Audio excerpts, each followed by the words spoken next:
मना है उसको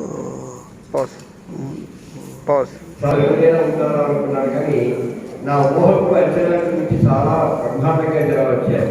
ఇప్పుడే ఇలా వచ్చే రోజులకి సాయంకాలం పెట్టుంటే మొత్తం ఆడుకొని నిండిపోయి ఉండేది. కాకపోతే ఇప్పుడు సాయంకాలం పెట్టాలంటే కొంచెం భయం చేస్తాం. ఎందుకంటే మార్గశిర మాసమైనా సరే కార్తీక దీపం పెట్టాలంటే కొందరు, మరి గృహలక్ష్మి సంకరించాలంటే కొందరు, చెల్లెలు కాపుకంగా చూడాలి సాయంత్రాలి కొందరు, ఇలా ఇలా కట్టుకుపోతున్నారు ఆయా కార్యక్రమాలు. అందువల్ల ఉదయకాలం పెట్టడం జరిగింది. అయినా జనం చాలా చక్కగా వచ్చారు. ఇంతమంది విద్యార్థులు నిర్వాహకులై అవధానంగా వస్తున్నారు అంటే చాలా చాలా ఆనందంగా ఉంది. అవధానం కళ అజరామరం అనడానికి ఇదే గొప్ప నిదర్శనం వల్ల ఏమి తెలియదు. చాలా చాలా సంతోషం.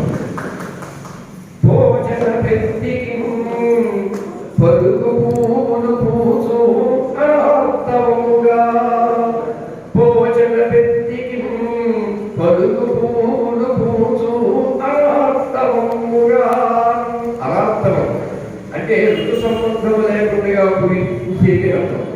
అంటే మల్లెపు అది వస్తువులకు వస్తుంది, ఇంకోటి చేపట్టి హేమంలోకి వస్తుంది.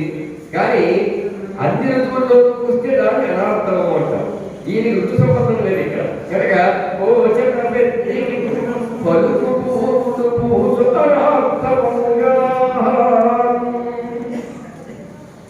కాచిన పాలపై పొడగెట్టిన మీగడమోలే, కాచిన పాలపై పొడగెట్టిన మీగడమోలే మధ్యము తోచును తత్పదారములు తోయక జాతమరంతమాహినీసే. అది పోతినిపత్తి గారి యొక్క కవితా వేపం, పద్య వేపం, అవధాన వేపం అట్లా ఉంటుంది. వీరిలో ప్రత్యేకత ఏంటంటే కృతివేగం చాలా గొప్పది. ఇవాళ ఒక పుస్తకం ఆవిష్కరణ చేస్తే మళ్ళీ వారం 10 రోజులు అయిన తర్వాత గురువుగారు ఒక పుస్తకం రాసినట్టు అంటాడు. వారం 10 రోజులు పుస్తకం తయారైపోతుంది. దాని మళ్ళీ అక్షరపుష్పాలు లేకుండా చూడడానికి, ఉత్తరాక్షరాలు చూడడానికి వారికి ఎక్కువ రేపు పడుతుంది కదా తెలుసడానికి.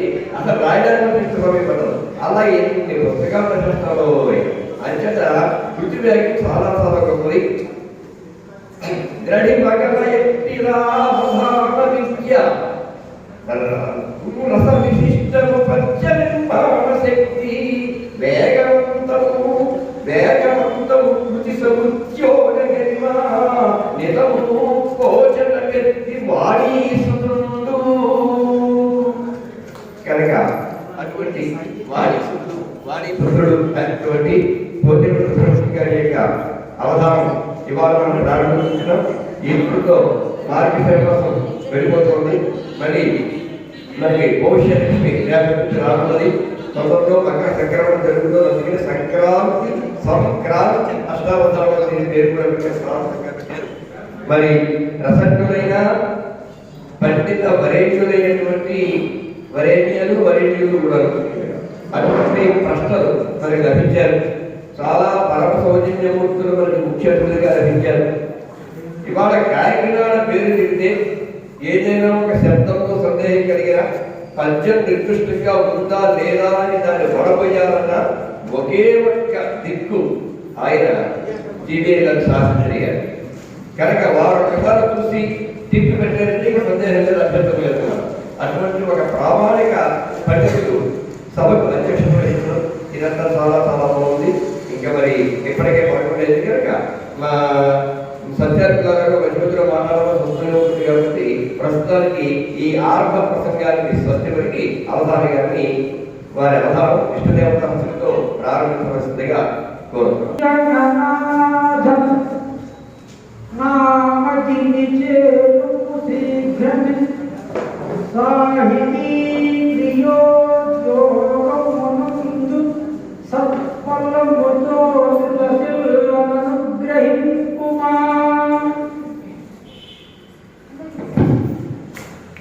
ధీగలవాని పంధమును దివ్య ప్రబంధమజల్లవే, ధీగలవాని పంధమది దివ్య ప్రబంధ మదెల్లవే దివ్య ప్రబంధ మదెల్లవే అదెల్లవే ఈ కల్లవారి బంధమది దివ్య ప్రబంధ మదెల్లవే సాగగా సాగుతున్నగారు ప్రసాద గుణముల సంగుండుమా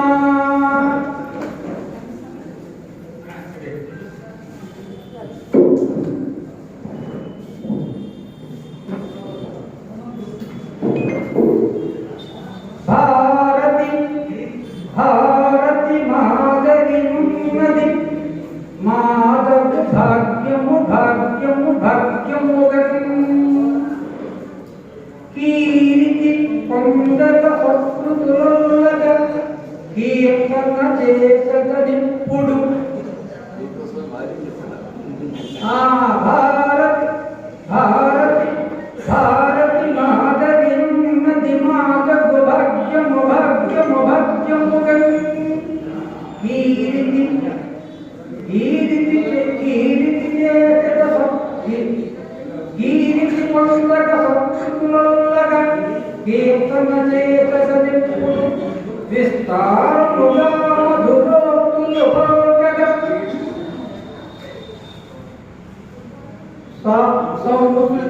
సంస్కృతితోడగిరింపగనే విస్తారముగా మధురోక్తులు పలుకగ సంస్కృతితోడగిరింపగనే ధారణ ధారణ ధారణ పూర్ణలందున తారసిలంగ ప్రధానమునన్ పద్యమునెవడురా ఈ పద్యమునెవడురా అందిస్తామని ఆ పద్యం ఎప్పుడో ఆయన పద్యమునెవడురా రాయలేండును కడిమెళ్ళ వారి శిక్షణమునందు పాఠాలు చెప్పంగా ప్రతిభను పాఠాలు చెప్పేటి ప్రతిభను కడిమెళ్ళ త్యాగ సింధు మహోదారులెప్పుడు అమృత వర్షి ఉపన్యాస ప్రవాహ అలరులు కడిమెళ్ళ గడుగు పంచు అమృత వర్షి ఉపన్యాస ప్రవాహ అమృత వర్షి ఉపన్యాస ప్రవాహ కడిమెళ్ళ గడుగు పంచు కడిమెళ్ళ శతకృత గ్రంథము మన జాతి మురియు విదేశాలు ముచ్చడించు కడిమెళ్ళ శతకృత గ్రంథము మన జాతి మురి విదేశాలు ముచ్చడించు గ్రంథమొక్కటి కడిమెళ్ళ రాసి పంచ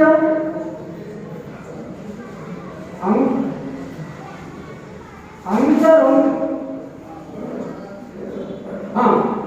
గ్రంథముకటి కడిమెళ్ళ రాసి పంచ అందుకొందులు తాంబూల మట్లుగాను అందుకొందులు తాంబూల మట్లుగాను వారి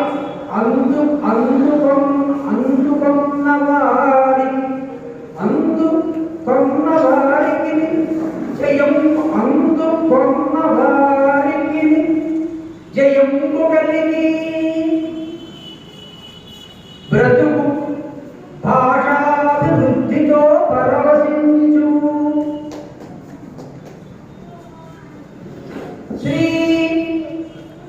శ్రీమాతా పితరుల నిత్యో మాన్యుల నిపుడు నేను శుభముగము శ్రీమాతా పితరుల నిత్యో మాన్యుల నిపుడు నేను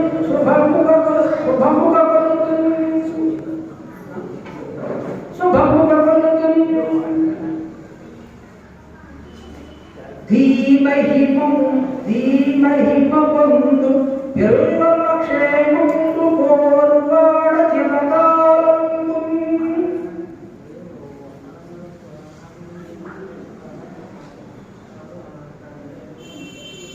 అందరి మనములు చల్లన ఎందు జగన్నాథుడుండే హితముగా వలవన్.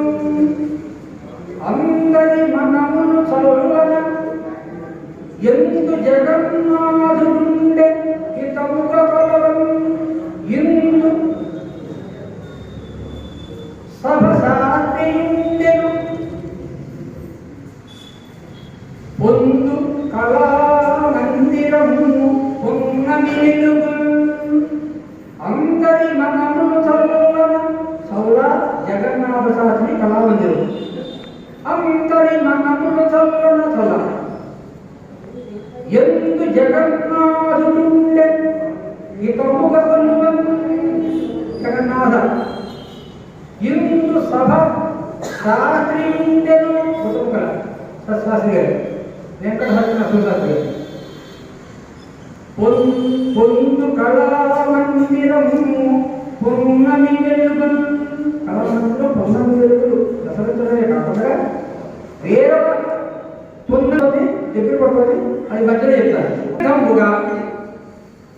ఈ విధముగా తలచి వచించి నా అవధానములకు ప్రేరేపించిన మేము తల వచ్చి మృక్కి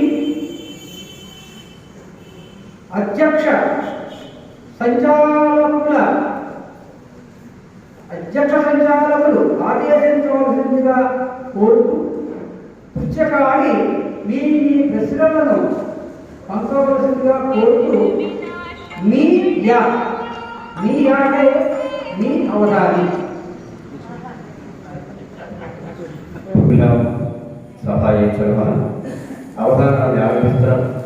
అవధాని గారి ప్రారంభంలో మీ అవధాని అనడానికి పొట్టి సంతకం చేసి మీయా అన్నారు. మరి ప్రేక్షకులు సదస్సులందరూ కూడా మా అవధాని అనుకుంటే అది పొట్టి మన మాయ అయిపోతుంది. వెనకడికి గల్లులో తిరణాలు ఉండేవారు, ఆయన దగ్గర పొట్టి సంతకం చేసేవారు. ఏమవుతుందో అది గల్లులో తిరణాలు కంట్రీ అయిపోతుంది. ఈ పొట్టి సంతకం తమాషా కొట్టే ఇవాళ సాధారణంగా అవధానం వంటి సమస్యలు ఆరంభిస్తూ ఉంటారు. ఆయన ఈ అవధానం చేసి అందరినీ మెప్పించి ఒప్పించి అవలంబించుకోవడం కూడా ఒక సమస్య సమానంగా మన ప్రాంతంలో ముఖ్యంగా గోదావరి జిల్లాలో అంటే రావూరి వెంకటేశ్వర గారు వంటి వారు పెట్టినటువంటి వరవడి ప్రకారంగా ఇక్కడ మనం సమస్యలు ఆరంభిస్తూ ఉంటాం. ఇటు రాయలసీమ కేసు అవధానం అయితే మాత్రం నిషిద్ధాక్షరంతో ఆరంభిస్తూ ఉంటారు. అది ఒక్కొక్క ప్రాంతంలో కావాలి. ఇవాళ సమస్యలు ఇవ్వవలసిందిగా ఎందరో మేము చేసిన అవధానాలు కంటే వారు చూసిన అవధానాలు ఎక్కువ. అంతేకాదు శతావధానాల్లో సహస్రావధానంలో వందల వేల నుండి పద్యాలు ఎంత వేగంగా చెప్పినా అక్షరం పొందుకోకుండా వ్రాసి అది మళ్ళీ చాలా అందమైన దస్తులతో వ్రాసి తిరిగి మళ్ళీ ఆ పుస్తకాన్ని ప్రింట్ చేసి లోకానికి పంపడానికి అవకాశం కలిగించేటువంటి ఒక మహా మనీషి సత్యశ్రీ గారు ఉంటారు. ఆవిడ రాసి పెట్టడం వల్ల నేను 12 శతావధానాల అవధాన చంద్రికానే పేరుగా ప్రింట్ చేశాం. అలాగే సహస్రావధానం మొత్తం ప్రింట్ చేయడం జరిగింది. మేము ధారణ దిశలో అవకాశం గారిలో కానీ అన్ని అక్షరస్తుల్లో పనిచేస్తున్నందుకు అక్షరబద్ధం చేసి ఆ అవధానాలకు అప్పగించడం మనకి చాలా గొప్ప అలవాటు. మరి సత్యశ్రీ గారు ఎక్కువగా సమస్యలు గుర్తుంటారు. ఇవాళ ఈ సమస్యను ఏ రకంగా గ్రహిస్తున్నారో సూచన కూడా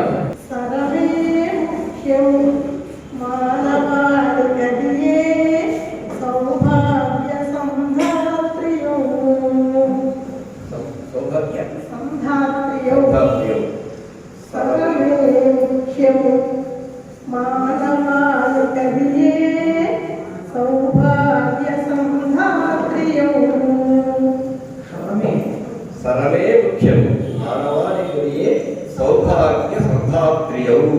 అది సత్యశ్రీ గారు ఇచ్చేటువంటి సమస్య. ఇవాళ అవధానం సరళతో ప్రారంభమైంది. సరళ అంటే పూలదండాలు అర్థం కూడా ఉంది కనుక పుష్పమాలతో ఆరంభించడం చాలా సంతోషం. మరి ఆ సరళ ఏం చేస్తారో మనం తర్వాత ఆలోచిస్తాం. అయ్యా సరమే ముఖ్యం మానవాళికి మానవాళికదియే సౌభాగ్యం సంధాప్రియో సరమే ముఖ్యం మానవాళికదియే సౌభాగ్య సంధాప్రియో జగను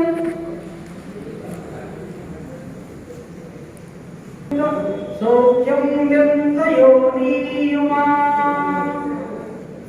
మోర్చి నమస్కరించదను మోర్చి నమస్కరించదను యోనీయుమా యోనీయుమా నమస్కరించదను సౌఖ్యం యోనీయుమా సరమే కరముల్లోంచి నమస్కరించదు సౌఖ్యం యోగీగదే సరమే ముఖ్యము మానవాడి కదయే సౌభాగ్య సంధాప్తియో. శ్రీమతి గౌతమ సత్యశ్రీ గారు అడిగినటువంటి సమస్యకి మొదటి భాగం చెప్పడం జరిగింది. ఇప్పుడు విశుద్ధాక్షరిని దత్తపదిని ఇవ్వవలసిందిగా శ్రీ నేటి వెంకటరమణమూర్తి గారిని అభ్యర్థిస్తున్నాం.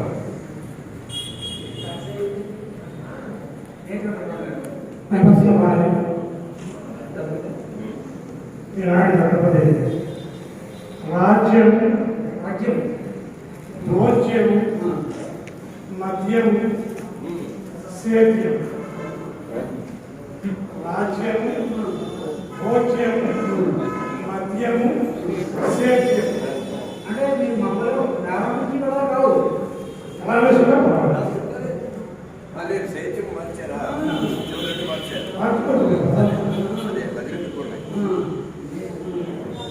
రాజ్యము భోజ్యము మద్యము సేద్యము విషయం రాష్ట్ర పరిస్థితి నేటి రాష్ట్ర పరిస్థితి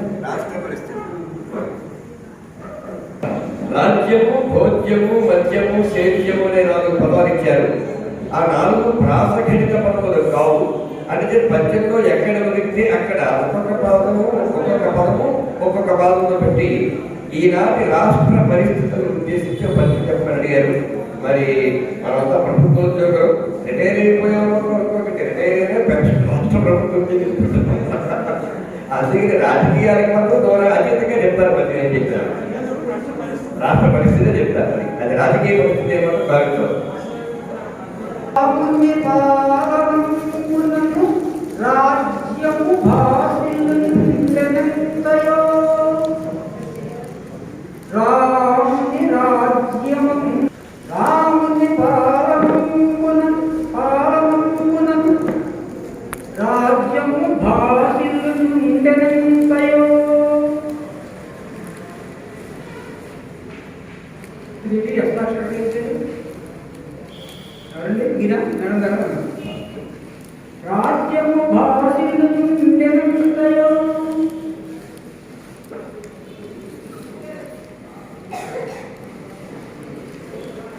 రాముని రాజ్యం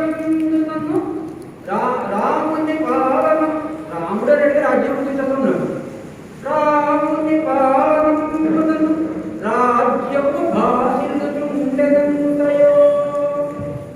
అలా వ్యస్తాక్షరి గారు పూర్ణిమ మీకు సమయం ఉండదు. ఇద్దరికి అప్రస్తుతం వారికి మీకు మాత్రం సమయం ఉండదు. మీకు దోచిన పనులు అక్షరాలు ఉండొచ్చు. మరి ఏం తీసుకున్నారో అవగాహన అయ్యేటప్పుడు పూర్తి కావాలి. సరే ఎవరైనా కార్యక్రమము కలవము ఉంటే ఎన్ని అక్షరాలు ఇస్తామన్నా? 12 అక్షరాలు. ఇలా ఏదైనా మంచి పని చేస్తే యా అంటాం అన్నమాట. ఆ యా ఇచ్చారు. అదే ఇందాక వచ్చింటాం కదా, ఏదో ముందు కళామందిరం ఉన్నమి వెలుగుంది కళామందిరం ఇక్కడ చాలా కార్యక్రమాలని అటెండ్ అయ్యి పక్కన బయలుపడాలి. సరే, ఇంకో విషయం ఏంటంటే అమావాస్య నాడు అవధానం జరుగుతుంటే ఉన్నమి ఏదైతే గారు వచ్చారు. అదే బాగుంది. అందుకని కళామందిలో మరింత భాషిస్తోంది. ఆ సౌర్యమణికి స్వతంత్రం చెప్పుకుంటూ నిశ్చయంలో యా ఇప్పుడు నిశ్చయ ఇప్పుడు కుమారు యంత్రి గారు బలరాక్షలు ఇస్తారు. రాముని పాలనము రాజ్యము భాషించుండెనమయ్యో అని చెప్పవలికి రాజ్యాన్ని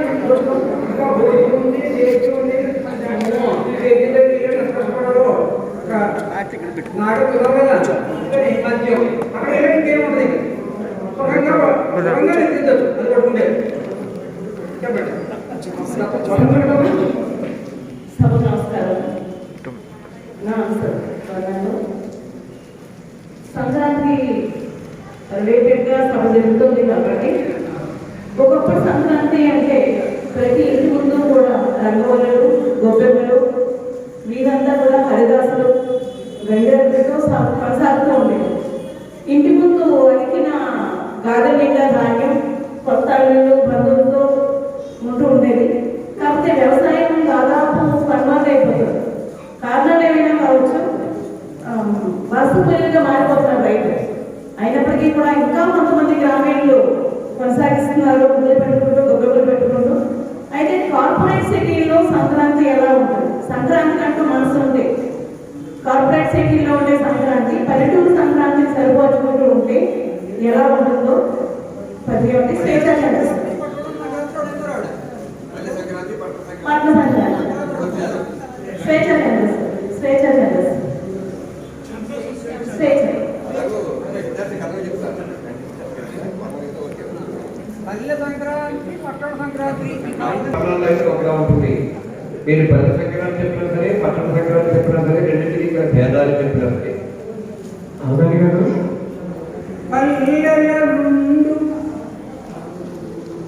పల్లెల నుండు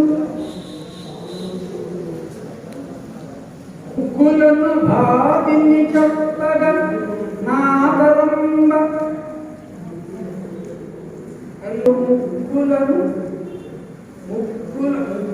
ఉక్కులను భావిని చెప్పగా నాగరంబే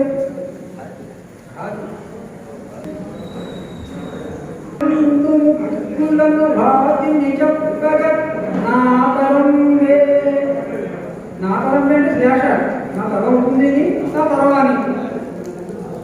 సముద్రం కానీ ఏం కానీ ఆయన అన్నయ్య గారు సరే ఏదో అనమాట ఇలా ఊరుకు నాకు పల్లెలు ముక్కలను బాగా చెప్పగా రాదంటే అక్కడ ఏంటి విశేషం?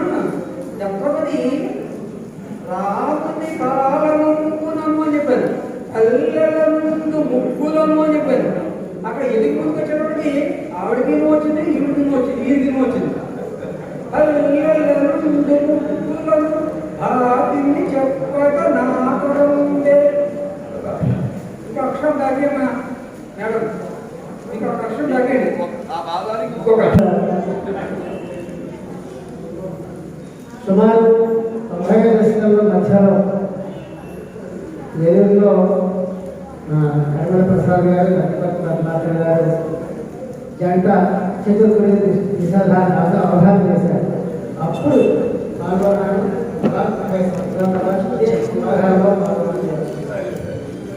మధ్యలో వాళ్ళంతా ఎదురికి సర్వీస్ కనుక మాకు అది తప్ప ప్రకృతి తప్ప ప్రవృత్తి లేదు. ఈ మధ్యకాలంలో కాకినాడ పుణ్యవాణి మన భక్తుల నుంచి రిటైర్ ప్రవృత్తిలో రావడం ద్వారా ఈ విధంగా పాల్గొనడం జరుగుతుంది. ఇంతసేపటి నుంచి వెయిట్ చేసి ఇప్పుడే గడియాలు వచ్చాను. నిషిద్ధాక్షాన్ని నిషేధించడం నిషేధించావా? నిషిద్ధాక్షాన్ని నిషేధించేమో సందేహం వచ్చింది.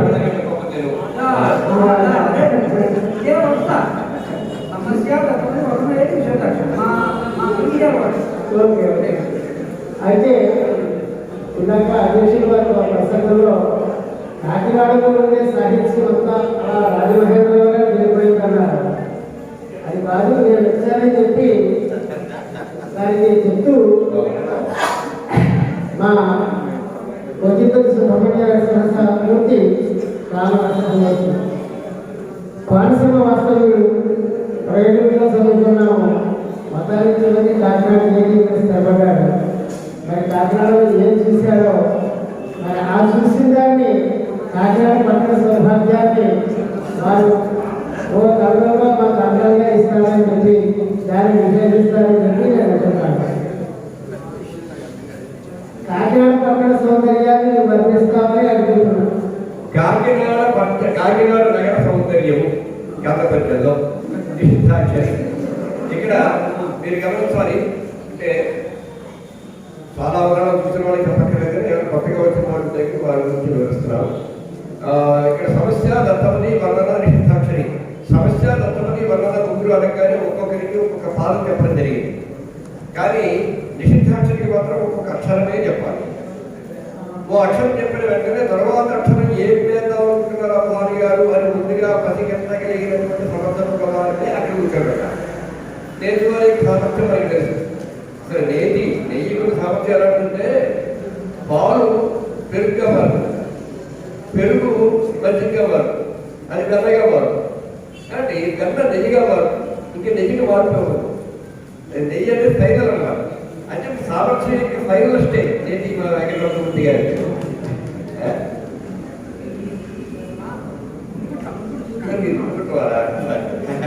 నేను ఇలాంటి చూడాలి అప్పుడు అట్లా.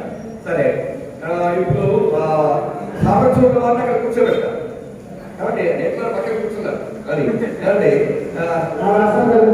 ఇలా వాళ్ళు అందరూ అక్షరం యువత వచ్చేసరికి పూర్వం పక్కింట్లో నిజం కలిస్తే మరింట్లో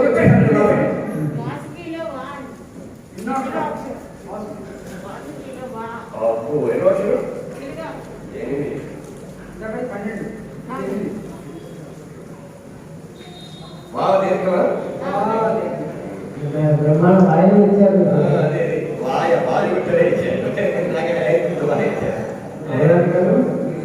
అది అందుకే చెప్పండి తగినటువంటి సమస్యలు కాబట్టి ఇక్కడ తర్వాత అక్షరం ఏం వేస్తారో ఊహించి ఆ అక్షరం మాత్రం వద్దట. ఇప్పుడు కాకినాడ పట్టణ సౌందర్యాన్ని వర్ణించుకున్నారు. కాకినాడ పట్టణ కా అంటే కీ పక్కన కీవ పడాలి. అంటే సౌందర్యం సౌండ్ అన్నటువంటి పక్కన దావన పడతారు. ఇలా వారు వందల అక్షరాన్ని మానేయాలి. శోభకు సో అన్నటువంటి భావం వారు అవసరం వారు వందల అక్షరాన్ని మానేసి వారు అడిగినటువంటి భావంలో పద్యం చెప్పాలి. ఇది కాళ్ళకు సంఖ్యలు కట్టి పరిగెత్తడం లాంటిది. ఎంత వేగంగా పరిగెత్తాలో కాకుండా పడకుండా గమనించేదా లేదా అని గమనించాలి. కోసం మరి విధానం ఇస్తారా విధానం శ్రీకారం ఒక కష్టం చెప్తాను నేను. రాసి కదా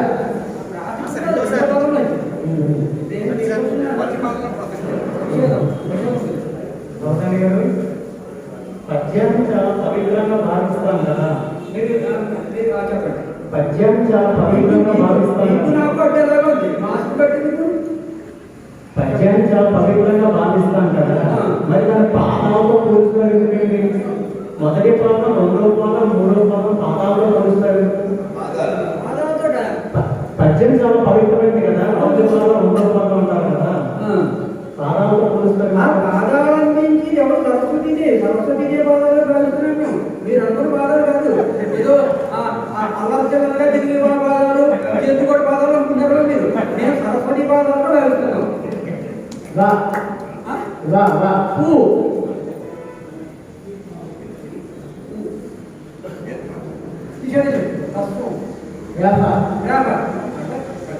ఇప్పుడు అంటాను అదేగా పొరపాటానికి లేకుండా వెంటనే రేపు నిషేధించారు.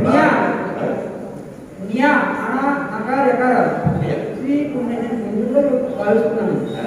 పైగా మామూలు పుణ్యుడు కాదు, శుభప్రదమే పుణ్యుడుగా శ్రీ పుణ్య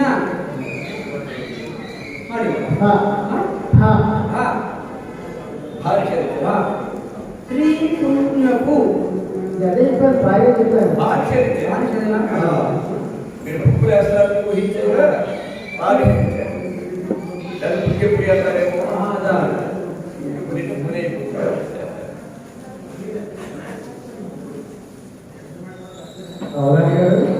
శ్రీ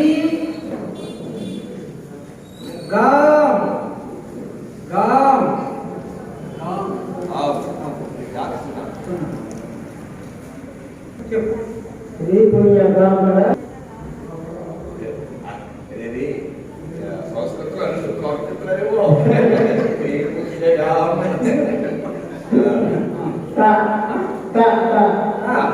గాంచు అంటాను గాంచు వెరీ గుడ్ వెరీ గుడ్ అంటే గాంతో నేను చెప్తున్నాను కాన్సెప్ట్ అంటే నాకు చెప్పాను శ్రీ పుణ్య గాంతి అనగా కడిపోతున్నాను కష్టపడుతున్నాడు ఇదంతా గాంధీ శ్రీ పుణ్యగాంచు శ్రీ పుణ్యగాంచు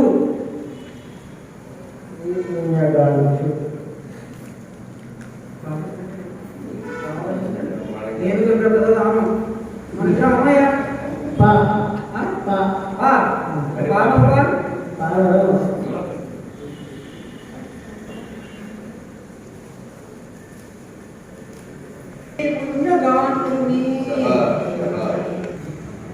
శ్రీ పుణ్యగాంచుమీనే అంటే మీరే అంటే నాకు అర్థమవుతుంది శ్రీ పుణ్యగాంచుమీనే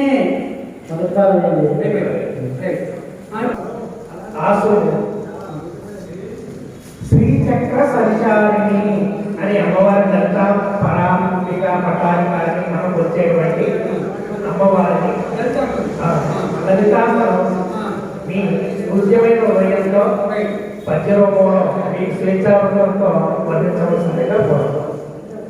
శ్రీచక్ర సంచారి అయినటువంటి అమ్మవారి మీద ఆస్తుగా ఒక 10 కుటుంబాలు చెప్పండి. అడిగిన తక్షణంలో 4 పాదాలు చెప్పేస్తారు. చివరికి దాన్ని ధారణ చేయడం అనే పని దానికి ఉండదు. ఈ 4 నిమిషాలు మాత్రం ధారణ చేస్తారు. వ్యస్తాక్షరి పూర్ణం గారిస్తున్నారు కదా, అది కూడా ధారణ చేస్తారు. ఈ 5 నిమిషాలు ధారణ చేస్తారు. ఇప్పుడు వారికి పద్యం మొత్తం చెప్పేస్తారు. లలిత దీపద పద్మములలో వెలుగొందుతుండే ఇప్పుడు గాంచం సలలిత భావము తోడుట తెలివిని పొందంగ బ్రొక్కు ధీరుడనేను ధీరుడని గొప్ప చెప్తున్నాను కాబట్టి లలిత విషయంలో ధీరత్వాన్ని పొందాలని ఆశ్రయిస్తున్నాను. అది చాలా వేగంగా వచ్చేస్తుంది. పద్మములలో వెలుగొందుతుండే ఎంతయు ఎప్పుడు వెలుగొందుతుండే ఎంతయు భక్తి దాంట్లో సలలిత భావముతో తక్కువ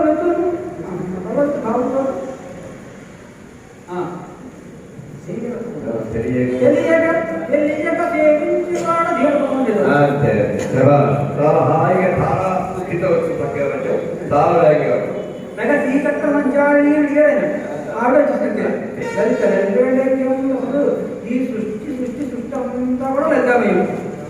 ఇప్పుడు పురాణం మరి ఆయన ఆంగ్లంలో మహామహులు ఆయన చాలా మందిగా ఇటు సంస్కృతంలోనూ వాటి తెలుగులోనూ కూడా విశేషమైన పరిశ్రమలు చేస్తూనే ఉన్నారు. ఆయన ప్రసంగం చేస్తుంటే కాసేపు ఇంగ్లీషు, కాసేపు సంస్కృతం, కాసేపు తెలుగు అలా తల్లిపోతుంటాయి. త్రివేణి సంగమం లాగా అటువంటి ఒక గొప్ప త్రివేణి సంగమ స్థాయి కలిగినటువంటి వ్యక్తి విశ్వనాథరావు గారు ఇవాళ పురాణాంశంతో కూర్చున్నారు. వారు ఏదైనా ఒక పద్యాన్ని వినిపిస్తారు. ఆ పద్యాన్ని అమ్మవారి గారు వ్యాఖ్యానం చేస్తారు. చిరు వ్యాఖ్యానం. చిరు అంటే వాళ్ళ అందరూ చేస్తుందో చెరువు అనే శబ్దానికి మెగా అర్థం వచ్చేస్తుంది. కానీ ఇక్కడ మాత్రం చిరు అనే అర్థం కొద్దిగా వ్యాఖ్యానం చేస్తారు. విశ్వనాథరావు గారు అమ్మాయి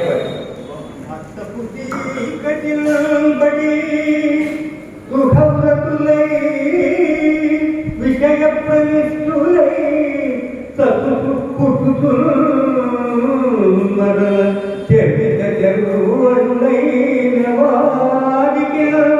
చక్కెర పుట్టునే పనులు చెప్పినైన ఏ విద్యనైన కారణకు వేడినైనా హరి ప్రబోధములు ప్రసన్నవదనం ధ్యాయే సర్వవిఘ్నోపశాంతయే.